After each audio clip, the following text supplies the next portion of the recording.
Hey, Dave and David, we are gathered together to do a coaching circle. And just for everyone watching along, I'm going to be sitting the area director seat or the coach's seat. Dave Palladino is our CSM and David Schaup is our student. And we are working on how to help David improve his invitations for a Bible study that he's attending. And so he's picturing inviting his Christians and non-Christian friends to come with him to Bible study this fall. So that's where we're going to get started. All right, you guys. So we're going to take the next 10 or 15 minutes or so, and we're going to work on invitations. And one of the things I love about coaching circles is that we are all contributors and we're all learners. So in the next 10 minutes, we're all going to get better at invitations together. And David, at the end, you get to choose how do you want to take the best from all of the different pieces you hear and put it together into the best invitation for your friends. Let me share my screen really quick. So for the sake of our time, we're going to be using this resource called Improving Our Winsome Invitations. And let's just keep in mind that a winsome invitation creates a felt need, or another way of saying it is it's intriguing, it connects with you personally, and it clearly invites. And then two other little tips. Start with why. So address why your friends should come to Bible study instead of like, oh, what are you doing at 7 o'clock on Wednesdays? But if you and Dave want to get some more time, you can go through this whole worksheet and improve invitations and even get some examples here at the end. But we're just going to jump right into a role play. And here's what I'm going to have us do. So in a second, David, you are going to give us your best invitation.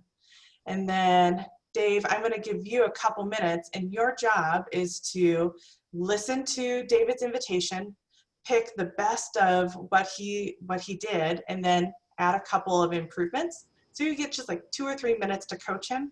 And then I'm going to come in at the end and add my 2 cents as well. All right. Are you ready, David? Ready to invite us? Yep. Awesome. Ready? All right. Go. All right. So, what's up? I'm leading a Bible study. It's on Tuesday nights. It's a group of guys, and we get together and we're reading a book together called Gospel Fluency.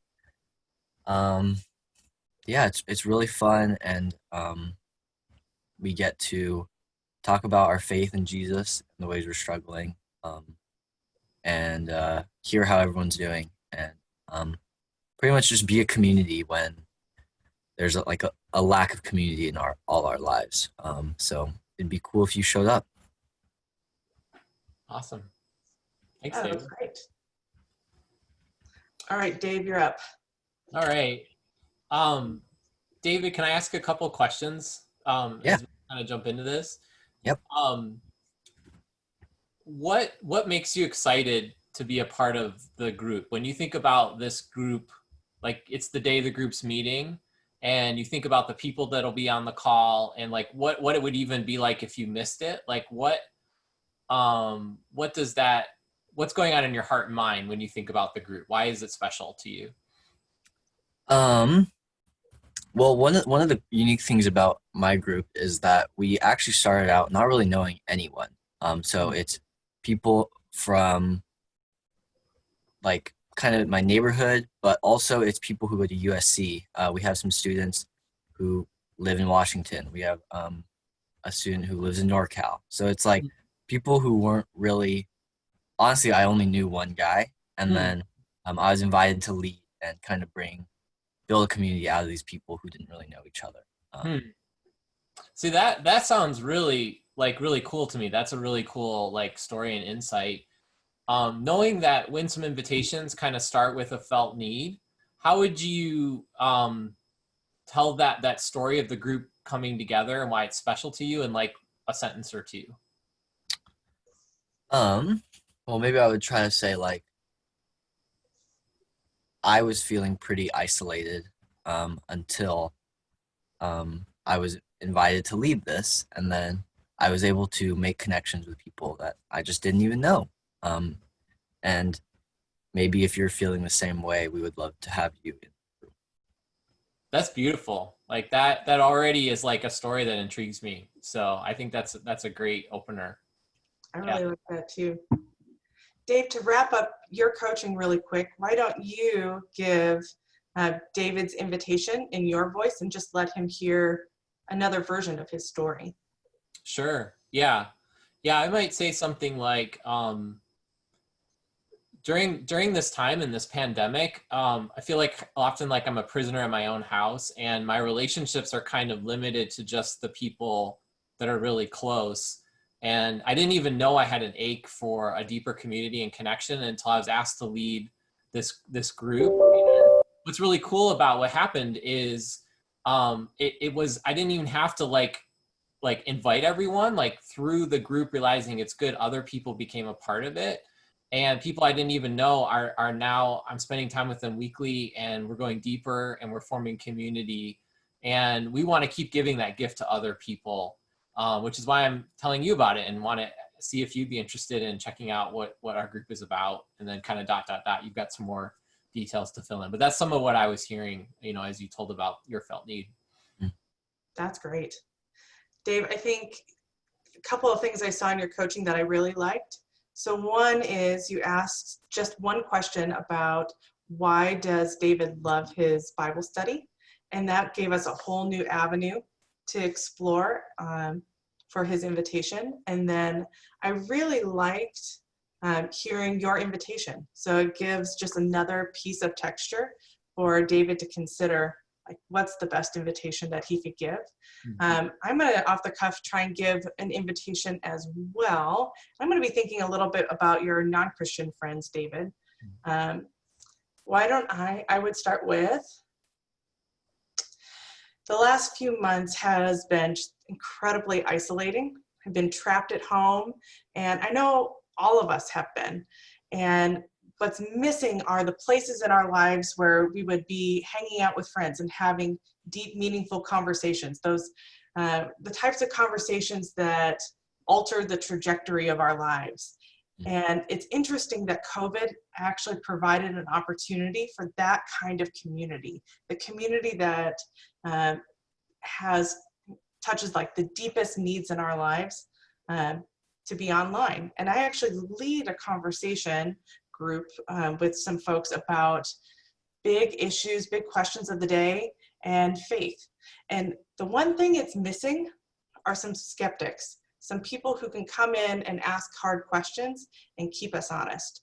I would love for you to join, because I think your questions will make our discussion richer, and that's going to shape us. And we're going to remember this time, not for the isolation, but for the connection we have. Do you want to come next Wednesday at 7?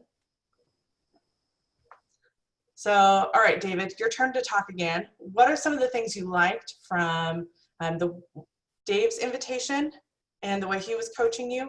What do you like from my version?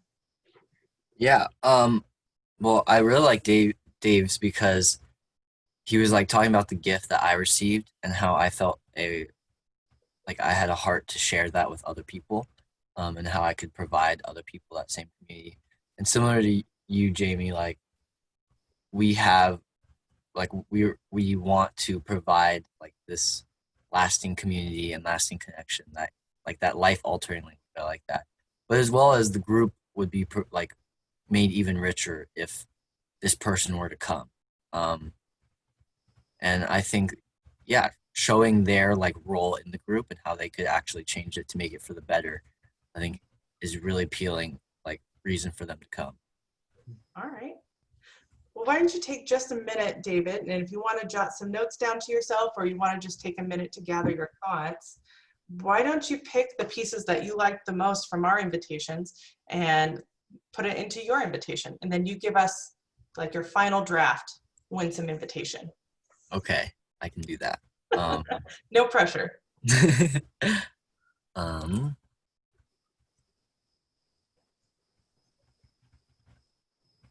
Okay, I'll just go for it.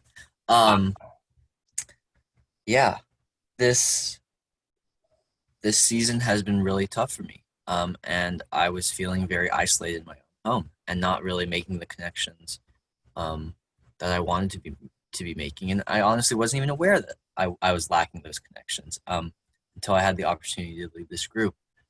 And as I'm starting to lead it, and basically what the group is, it's a group of people that I didn't even know, didn't have any connection with, and all of a sudden, like, we've only been meeting for like a month, maybe a little longer, and these are like some of like the tightest connections I have right now.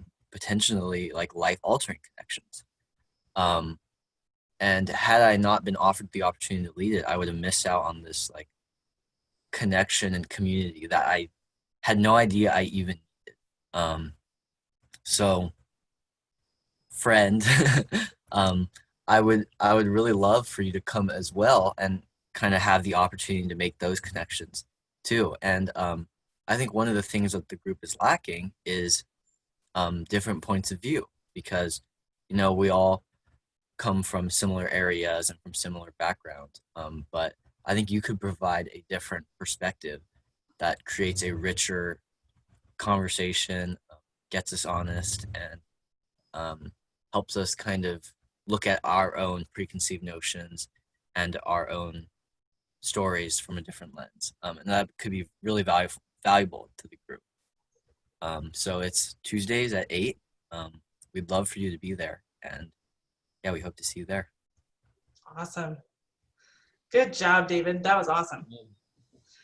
What was your favorite part, Dave, of watching kind of the first version to final draft version for David?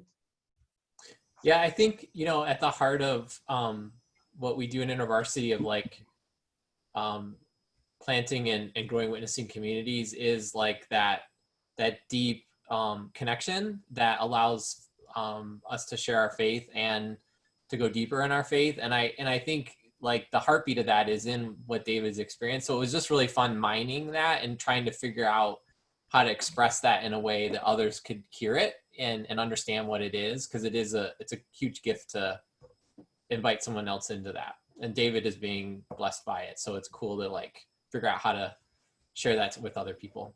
Yeah. I think I totally agree. The thing that I love the most is it went from primarily about the book that you're reading and to the community that's shaping you. And a lot of times our Bible studies, like, we have this amazing experience in scripture, but it's because we're getting connected with Jesus in the context of others. That's what brings the transformation. And so having that be the highlight, I love that. And that's way more accessible to non-Christians as well. Mm-hmm. I like that. Let's just do 1 minute on so what's the thing you're learning, David, about invitations? And Dave, what are you learning about being a coach?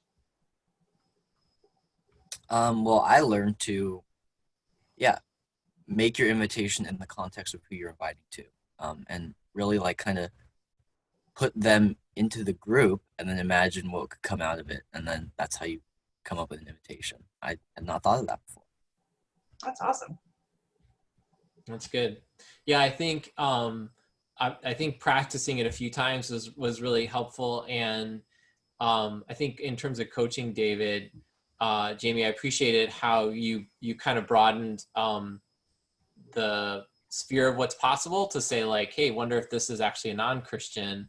So I think for the truth is a lot of us, if we're meeting in a Christian group, like we feel like we have a good thing going and maybe even feel like someone who doesn't share that might actually spoil it or it would turn into something we wouldn't enjoy, when in fact it actually can often becomes more richer. And so I think just broadening the invitation to know it could go to someone who's more of in a seeking place was a really good added frame.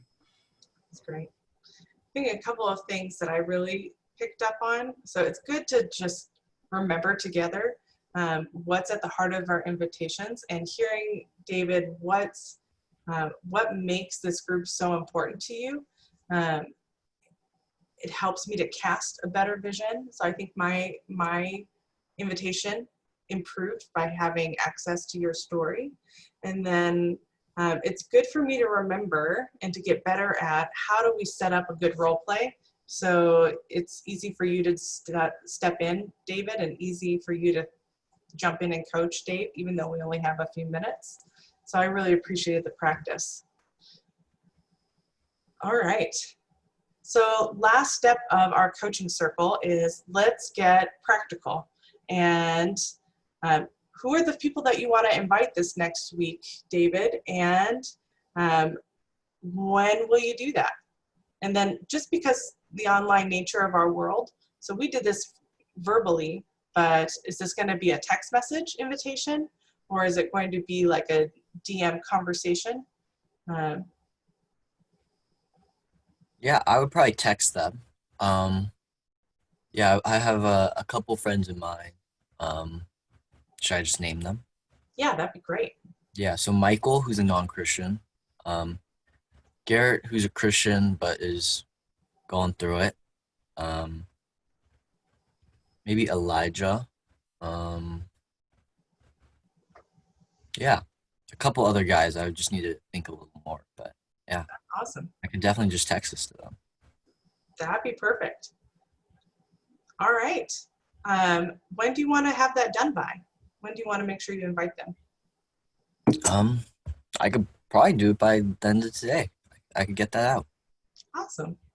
Well, Dave, why don't you circle back with David in a day or two and see how did the invitations go? And you guys can do kind of one last little debrief about what we're learning about inviting our friends to Bible study. Awesome. Yeah, that's the end of our coaching circle.